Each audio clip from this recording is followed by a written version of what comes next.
Saya menganggap konvensi ini saya harap akan menjadi salah satu bentuk bagi kita semuanya untuk bekerja sama antara academician, industries, government, dan terutama juga dengan seluruh stakeholder dalam sebuah ekosistem yang meningkatkan productivity melalui sains dan teknologi. Saya akan memulai dengan peranan APBN. 20% dari anggaran APBN belanja itu didesain untuk pendidikan. Itu mandat konstitusi. Untuk tahun ini 750 triliun. Alokasi anggaran ini dipakai untuk memperkuat ekosistem dari seluruh pendidikan. Namun Indonesia adalah negara besar. Kalau kita bicara pendidikan, kita bisa bicara dari mulai madrasah, pendidikan sekolah negeri, swasta, atau kita bicara tentang guru dari mulai guru honorer sampai dengan profesor atau orang-orang pinter yang ada di ruangan seperti ini, peneliti dan perguruan tinggi yang juga begitu sangat diverse. Saya ingat sih beberapa bulan yang lalu ada demo guru tidak dapat tukin, dosen tidak dapat tukin. Tapi saya yakin bukan dosen yang duduk di sini. Karena yang demo itu ternyata dosen tuh ada beberapa jenis dosen. Pak Brian yang biasanya ngurusin penelitian yang hebat-hebat tiba-tiba jadi menteri langsung ngurusin tukin dosen. Tapi itu yang bisa memenangkan Nobel Pak Brian nanti.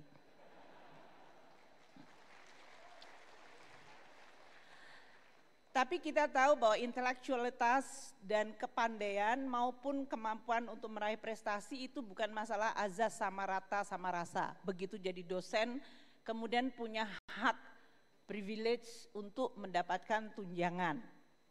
Dosen juga harus diukur kinerjanya. Dan inilah yang mungkin menjadi salah satu ujian bagi Indonesia.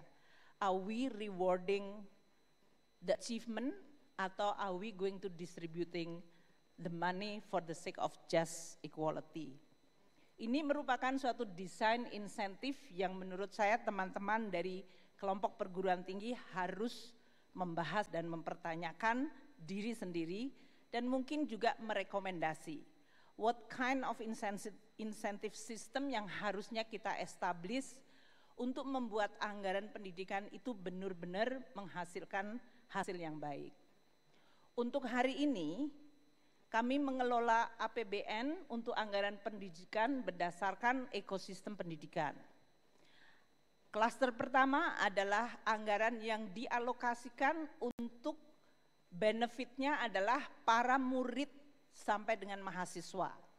Itu dari biaya operasi sekolah yang dihitung per kapita dari murid, PIP, yaitu beasiswa untuk pelajar, KIP, beasiswa untuk kuliah, beasiswa sampai dengan pasca sarjana, dan juga berbagai hal yang tujuannya adalah investment, manfaatnya adalah kepada murid tersebut atau mahasiswa. Bahkan dari PAUD sekarang, sebelum usia 5 tahun.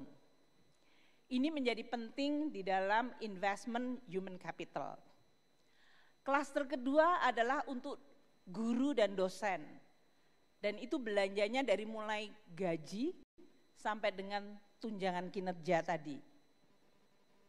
Banyak di media sosial saya selalu mengatakan, oh menjadi dosen atau menjadi guru tidak dihargai karena gajinya nggak besar. Ini juga salah satu tantangan bagi keuangan negara. Apakah semuanya harus keuangan negara ataukah ada partisipasi dari masyarakat? Klaster ketiga di dalam ekosistem pendidikan atau belanja pendidikan adalah untuk sarana prasarana. Dari membangun sekolah, Bapak Presiden dalam hal ini sekarang meminta revitalisasi sekolah-sekolah yang rusak, sampai membangun sekolah baru seperti sekolah rakyat untuk anak-anak miskin, hingga membangun kampus-kampus dan laboratorium penelitian. Itu semuanya adalah masuk di dalam anggaran pendidikan, termasuk membangun rumah sakit pendidikan. Karena saya dari tadi sama Pak Menteri Kesehatan Dan dia adalah ketua MBA-nya ITB, jadi harus saya sebut, kalau enggak nanti saya pulang enggak selamat sampai Jakarta.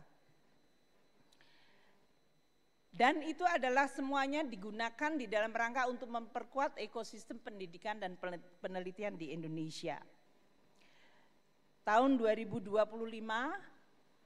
kami juga ingin melaporkan kepada para pemimpin intelektual, peneliti, dan seluruh pegiat di dalam sains dan teknologi bahwa negara Indonesia sekarang memiliki yang disebut dana abadi pendidikan mencapai 154,1 triliun rupiah.